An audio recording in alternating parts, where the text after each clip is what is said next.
ఈరోజు సిరిసిల్ల పద్మశాలి సంఘం యొక్క భవన నిర్మాణం మరియు సిరిసిల్ల పద్మశాలి సంఘం నిర్మిస్తున్న మార్కండేయ దేవాలయ నిర్మాణం విషయంలో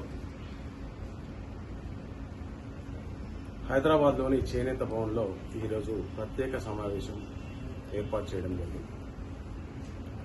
ఇట్టి కార్యక్రమంలో ముఖ్యంగా సిరిసిల్ల జిల్లాలో ఉన్న వేములవాడ శాసనసభ్యులు ప్రభుత్వ విప్ అయిన ఆది శ్రీనివాస్ గారు, అదేవిధంగా సిరిసిల్ల నియోజకవర్గ ఇన్ఛార్జి కేకే మహేందర్ రెడ్డి గారు, అదేవిధంగా దీనికంతటికీ కారణమైన బీసీ వెల్ఫేర్ శాఖ మంత్రులు పొన్నం ప్రభాకర్ గారి సూచన మేరకు, అదేవిధంగా సిరిసిల్ల నియోజకవర్గ కాంగ్రెస్ పెద్దలందరి సూచన మేరకు ఈరోజు సిరిసిల్ల పద్మశాలి సంఘం భవన నిర్మాణం అభివృద్ధి కోసం ఈరోజు ప్రత్యేక సమావేశం చేనేత భవనంలో హైదరాబాద్లో జరిగింది. ఈ కార్యక్రమానికి పెద్దలు మేడం శైలజ రామయ్య గారు, చేనేత కమిషనర్ గారు ఈరోజు పద్మశాలి భవనం నిర్మాణం కోసం ప్రత్యేకంగా చొరవ తీసుకుని వారు ఈరోజు పద్మశాలి సంఘం భవన నిర్మాణం కోసం ప్రత్యేకంగా వారు ఈరోజు సమావేశం ఏర్పాటు చేసి ఆ భవన నిర్మాణం ప్రత్యేక నిధులు ఏర్పాటు చేసి సిరిసిల్ల భవనం కోసం పద్మశాలీల కోసం ప్రత్యేకంగా ఈరోజు ఈ కార్యక్రమం తీసుకోవడానికి పద్మశాలి సంఘం పక్షాన సిరిసిల్ల పద్మశాలి సంఘం పద్మశాలి కులం అందరి పక్షాన మేము ఈరోజు పెద్దలందరికీ కూడా ధన్యవాదాలు తెలుపుతా ఉన్నాం.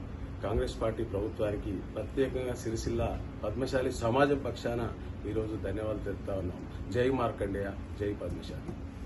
సిరిసిల్ల పట్టణంలో ఏదైతే చిరకాలంగా సిరిసిల్ల పద్మశాలి సమాజం కోరుకుంటుందో పద్మశాలి భవన నిర్మాణం కానివ్వండి, అలాగే మార్కండేయ స్వామి టెంపుల్ నిర్మాణం కానివ్వండి, వాటన్నింటినీ కూడా ప్రభుత్వ బాధ్యతగా తీర్చాలన్న ఉద్దేశం కొద్దీ వారు అడగగానే ఈ యొక్క సమస్యను తీర్చాలన్న ఉద్దేశం కొద్దీ మా జిల్లా అధ్యక్షులు వేములవాడ శాసనసభ్యులు ప్రభుత్వ విప్ ఆది శ్రీనివాస్ గారు, అలాగే బీసీ శాఖ మంత్రులు పొన్నం ప్రభాకర్ గారు వారి సూచన మేరకు ఈరోజు చేనేత జౌళి శాఖ కమిషనర్ గారు, అలాగే ఎండోమెంట్ ప్రిన్సిపల్ సెక్రటరీ గారైన శైలజ రామయ్య గారు, అలాగే కమిషనర్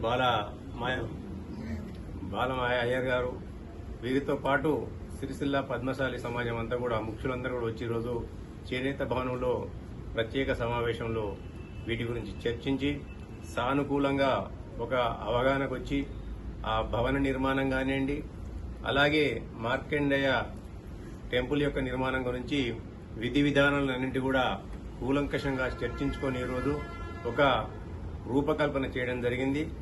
అనుకున్న దాని ప్రకారం ఏదైతే దాన్ని నిర్వహిస్తున్న ఇంజనీర్లు ఉన్నారో వారికి కూడా ఆదేశాలు ఇవ్వడం జరిగింది.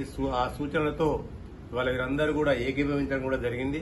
దాని ప్రకారం ఈ యొక్క పద్మశాలి కళ్యాణ మంటప భవనం కానివ్వండి, మార్కండేయ భవనం కానివ్వండి అతి త్వరలోనే వారి చిరకాల వాంఛను తీర్చే విధంగా ప్రజా పరిపాలన కొనసాగిస్తున్న కాంగ్రెస్ ప్రభుత్వం వారి కోరికను తీర్చడం జరుగుతుందని తెలియజేస్తున్నారు.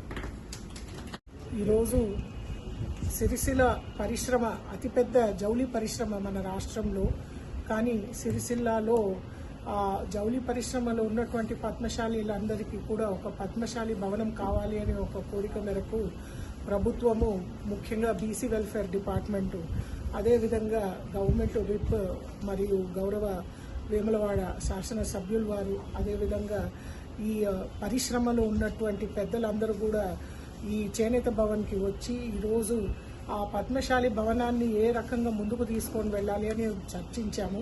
ముఖ్యంగా సుమారు 9 కోట్లకి ఆ భవనాన్ని ఇంకా పూర్తి స్థాయిలో నిర్మాణం ఆగింది. ఆ నిర్మాణాన్ని పూర్తి చేయాలని ఒక ఆదేశం అనేది ఇవ్వడం జరిగింది. మరి ఇందులో అన్ని వసతులు అక్కడ ఉన్నటువంటి పద్మశాలీలు, అదేవిధంగా ఇతర వాసులు, సిరిసిల్ల వాసులకి ఉపయోగం ఉంటుంది. ఎందుకంటే పెళ్లిళ్ళు, తర్వాత మీటింగ్లు, ఇతర కార్యక్రమాలు అన్నీ కూడా ఈ భవనం ద్వారా, ఈ పద్మశాలి భవనం ద్వారా అక్కడ జరుపుకోవడానికి ఒక మంచి పెద్ద భవనం అనేది సుమారు ఒక 32,000 స్క్వేర్ ఫీట్తో అక్కడ కట్టడం జరుగుతుంది. మరియు దీనితో పాటు అక్కడ సిరిసిల్ల టౌన్లో మార్కండేయ గుడి కొంచెం శిథిలావస్థలో ఉంటే ఆ గుడిని కూడా మళ్ళీ పునర్నిర్మాణం చేయాలి అనే ఒక ఆదేశంతో ప్రభుత్వము ఈరోజు మన వేములవాడ శాసనసభ్యుల వారి ఆదేశంతో అది కూడా టేకప్ చేయడం జరుగుతుంది. ఇందులో ముఖ్యంగా టెస్కో ఎన్నో సంవత్సరాల నుంచి ఈ సిరిసిల్ల పరిశ్రమతో మేము కలిసి మెలిసి పనిచేస్తున్నాం కాబట్టి మా టెస్కో తరఫున కూడా దీనికి ఒక కాంట్రిబ్యూషన్ ఇచ్చుకుంటూ ఈ పరిశ్రమలో ఉన్నటువంటి సామాజిక వర్గం అందరినీ కూడా పూర్తి స్థాయిలో మేము కూడా ప్రోత్సహించుకుంటూ అండగా ఉన్నామని మేము చెప్పడానికి మేము కూడా ముందుకు వచ్చాము. సుమారు ఒక 3 కోట్ల రూపాయలు టెస్కో తరఫున కూడా మేము కాంట్రిబ్యూషన్ ఇస్తున్నాము.